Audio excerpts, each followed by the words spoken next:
What is going on, guys? Matt Downs with Daily Grind Fantasy Sports to help give you the edge for this NBA 5-game slate. Cannot wait to break it down. If you guys want to be entered into the $25 giveaway, please like, subscribe, and post or comment your favorite contrarian play on this 5-game slate below. We will announce the winner on our Friday live stream. We gave away $10 yesterday on our live stream, so if you guys just show up to the live streams, we're just giving away free money at this point. If you guys are brand new to this channel, we provide both free and paid content for all daily fantasy sports across all sports.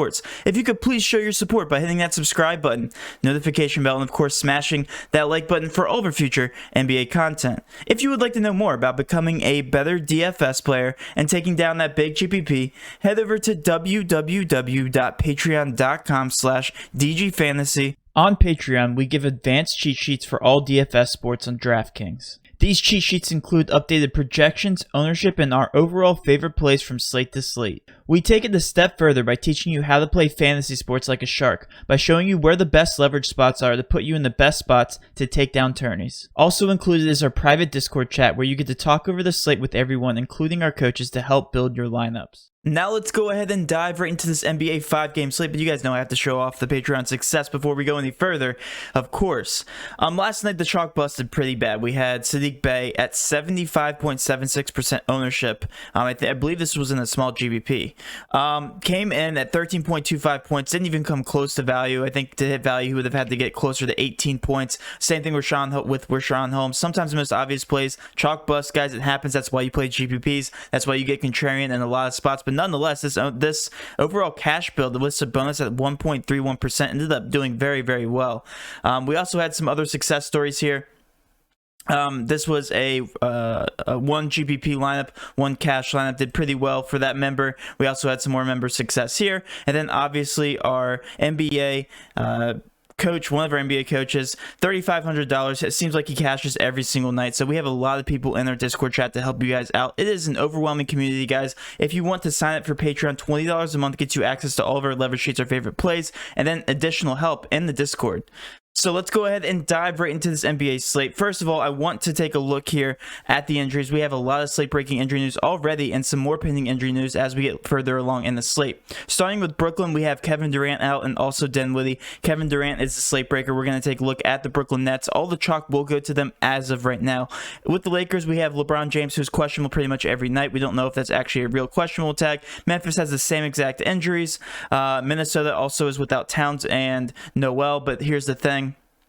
All the price tags on Minnesota are bumped up against Denver, so not really too much interest here in Minnesota. With Denver, though, we have Michael Porter Jr. out, and also Winnington, technically. We'll take a look there at Denver. With San Antonio, we still have pending injury news here on LaMarcus Aldridge, and then also Derek White is out. With the Chicago Bulls, we have Ryan, Hutchinson, Markkanen, and Satoransky all out, and we will be paying attention here to the Chicago Bulls. And then last but not least, with the Portland Trailblazers, we just have Zach Collins. The good thing about 5-game slates is that you can find really good plays and you're not overwhelmed with the amount of injuries. Like last night on the 9-game slate, there was injuries in pretty much every game. With smaller slates like this, it's a lot easier to grasp, and also we will be going over everything a little bit later on our live stream.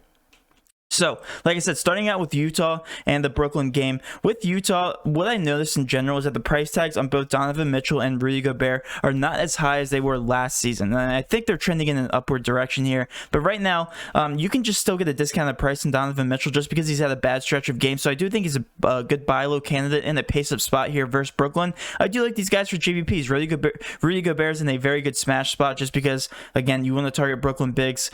Brooklyn bigs both stink. Jarrett Allen and DeAndre Jordan are both very bad at defense, so this is a great matchup to exploit if you're looking for GPP options. I do like Utah. I also like Royce O'Neal, $4,800. He just plays a ton of minutes, but outside of those two guys, don't really draw any interest here out of Utah. With Brooklyn, this is where the chalk will be, I promise you. Okay, with Kevin Durant out, you're looking at about 35% of usage going to some of these other players. You're looking at 32 to 34 minutes going elsewhere. And it starts with TLC. TLC should be starting today. Projected at 30 minutes at $3,700. He averages, we can actually take a look at his usage. TLC averages 0.87 fantasy points per minute. Not too bad. And the 25% usage rate also in a 59-minute sample size. So not that bad of a fantasy point per minute player, but you're looking at his price tag mainly at $3,700. He should easily cover that in 30 minutes of projected minutes. Looking looking next on the list here, we have Karis LeVert, who actually is garnering the highest usage rate on the entire team. Again, that's because he's coming off the bench. It's still yet to be seen if he's actually coming off the bench, which is something I actually prefer, just because we can see that 36.4% usage bump with Durant off the floor, averaging 1.39 fantasy points per minute. Here's the thing with the Brooklyn Nets, guys.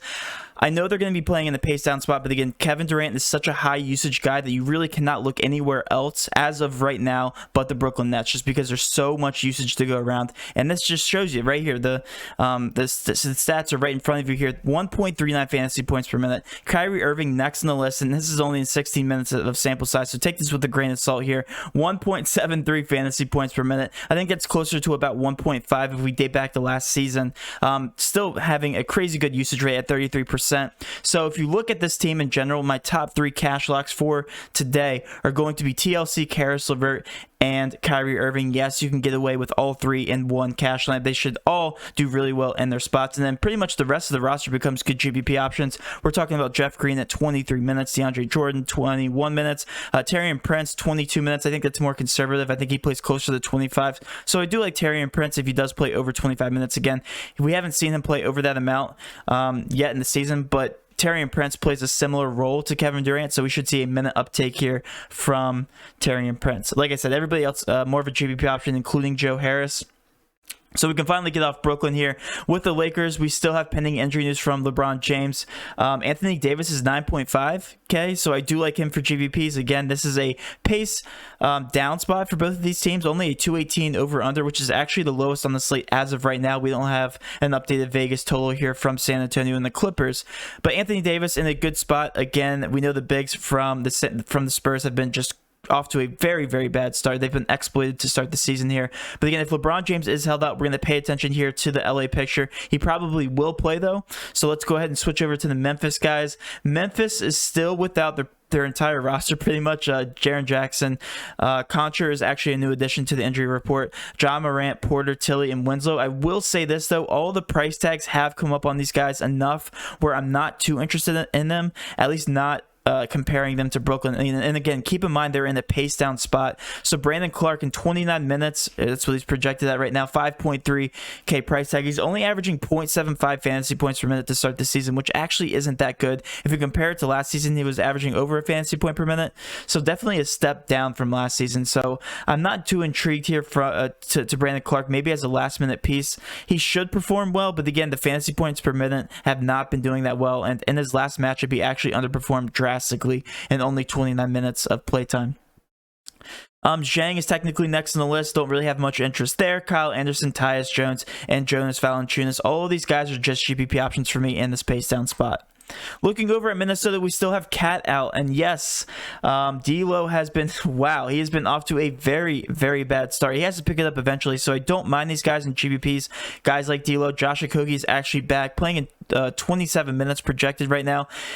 Just one of those players, just you expect to go out there, play a lot of minutes, and not do much with it. If you're looking for a safe play just because of the minutes, I can get behind Josh Okogie, but not too much of a ceiling there. Naz Reid, only averaging just over a fantasy point per minute, projected at 23 minutes. So right now he's been getting a bench type role. Haven't liked what I've seen from Naz Reid. I really liked him a lot more last season. To start this season though, has not been that great. Ricky Rubio, also another GPP option. What a letdown he's been for this team at 5K. But yeah, just GPP options all the way around from the Memphis, or not from Memphis, from the Minnesota Timberwolves. Let's go ahead and take a look at the Denver picture. We know that Michael Porter Jr. is out, and also Whittington. This gives a slight boost actually to Jamal Murray. Jamal Murray averages 1.27 fantasy points per minute, and he's also $7,600. So I do like him in the spot for a GPP option. I don't even mind him in cash. Again, keep in mind this is a pace-up spot here for the Denver Nuggets, and he's actually my favorite play from this team. We also look at guys like Jokic in a great matchup versus somebody like Naz Reid. Last game, he only played in 32 minutes, and he was able to get hit value. Got off to a very bad start. I think he had like 30 points at the end of the third quarter, and then only played like 5 minutes left in the fourth, and ended up smashing value or getting close to value at 53. So I think that this is a good spot for Jokic yet again. He has to get off to a faster start for him to hit value, because 10.8K is definitely hard to hit, but he is a walking triple-double. So I don't mind him for cash. And I also don't mind Jamal Murray for cash. Again, these guys are in pace of spots. The only hesitation I have is if it is a blowout potential game, which it definitely could be here. An 11-point spread for the Denver Nuggets. Going down to the Spurs, if LaMarcus Aldridge is held out, I do have interest in these guys, but other than that, all these price tags are very, very high. DeMar DeRozan at $7,900, DeJounte Murray $6,800, and then also Keldon Johnson at $6,500. All of these guys are just so high priced. Only if LaMarcus Aldridge is held out is the only way I can get on any one of these guys. Looking over at the Clippers, though, we have Paul George, who's averaging 1.37 fantasy points per minute, the exact same as Kawhi Leonard to start the season. So you got to ride the hot hand here. Paul George is in a great spot yet again against the soft San Antonio Spurs defense. Projected more than Kawhi Leonard at this point. $8,800, a 5.6 point per dollar value. I like him for GPPs, and I also like Kawhi Leonard. That's a very cheap price tag, $9,100. Assuming that he plays the entirety of the game, he should easily pay off that value. And again, this is a late night hammer. This is the 10 o'clock game. All the chalk is going to come from the very first game. So if there's slate breaking injury news that comes out after lock, feel free to load up on this team. Last but not least, let's talk about the Chicago Bulls. Chicago Bulls are without Ryan, Hutchinson, Markkanen, and Satoransky, so I do like some value in this game. Garrett Temple's projected at 26 minutes. Yes, he's just a shooter, but again, this is a slate pace-up spot here for the Chicago Bulls. This is actually the highest over-under on the slate, so yet another late-night hammer. Any team playing Portland is usually in a pace-up spot. I like these guys. I like Garrett Temple to get up a ton of shots, but again, I'm not gonna try to force him into my lineup. Maybe as a last-minute value play. Nothing to really, get crazy about here from Garrett Temple. Zach LaVine has been playing very, very well. He was one of my favorite cash locks and GPP plays last slate. Did very well. 8K, 5.6 point per dollar value. I don't mind him, but again, 8K is a price increase. I can get behind him as a late night hammer, and I think he becomes a very interesting GPP option. I have yet to see what his ownership is. If it's a little bit higher, then I guess you could try to force him into your cash lineup. Definitely one of your safer players, averaging 1.28 fantasy points per minute to start the season. Other than that, not too much interest here. Kobe White has been doing phenomenal to start the season. Reminds me of a poor man's Zach LaVine, just a do-it-all player, and he's been getting a ton of minutes, averaging about 36 minutes to start the season, projected at 35 in this game against the Portland Trailblazers, so I don't mind him as well. Last but not least, let's talk about the Portland Trailblazers. All of these guys are so high priced, at least with the studs. We have Damian Lillard still at $9,800. We have McCollum at $8,400, but the rest of these guys, these cheap guys, Covington, $5,100. Based on the fantasy point per minute player, he actually is not that good of a play. Just based on historical evidence, though, we know that Robert Covington is a great player, a very efficient three-point shooter, but $5,100 is really not that great of a play, at least based on what he's done this season. Going down, Derrick Jones Jr., I think I said that right, yeah, Derrick Jones Jr., $4,300, a 5.9 point per dollar value, also not that bad of value. You have to keep in mind this is a pace-up spot for both teams, so if I'm going to be looking for value, it's going to be in this game. They're going to get a plenty amount of shots here. Going down the list, Nurkic at $6,400. What a bust of a play he's been to start the season. Just has not been playing well, and especially against teams where he should be doing well. Against Golden State, he should have had a very good matchup, but at $6,400, it doesn't seem like DraftKings knows what to do with his price tag. We know he's a very effective player when he is at full strength. This is a buy low candidate. I think his ownership will be lower, and I think he's a good GPP option just because you gotta buy low sometimes in DFS, and I think this is a great spot to be buying Nurkic really low at $6,400. Other than that, guys, I don't see too many other plays that I'm interested in.